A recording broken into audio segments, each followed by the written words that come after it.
the Honeystone city of Mardin. "We are here," cried Alara, gripping Uncle Cihan's hand as their taxi stopped. High above them, spread across a steep, rocky hill, was Mardin. It looked like a giant sculpture carved entirely out of honey-colored stone. "It is older than old, Alara," Cihan smiled. "Mardin is a watchtower city, looking out over centuries." Their first stop was a viewpoint, Alara gasped. Below them stretched the vast, flat, endless plain of Mesopotamia, the cradle of civilization.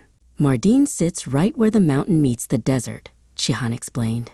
"We are high up, looking into history. That plain goes all the way to Syria and Iraq." They wandered through narrow, shady alleys called Abara, which twist and turn up the hill. They soon reached the Zinchiriya Madrasa, a beautiful university built in the 14th century. Cihan pointed up. "Look at the dome. It's shaped like a seashell.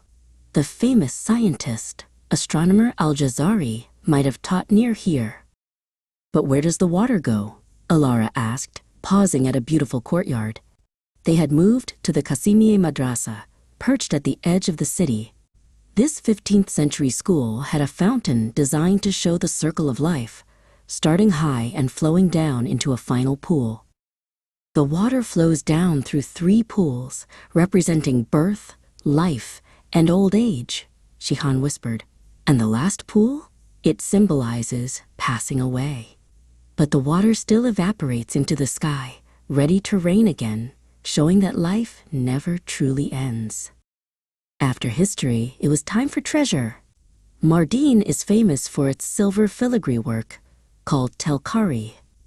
Alara watched a craftsman twist thin threads of silver into delicate shapes, tiny roses, stars, and butterflies. "It takes so much patience," she admired.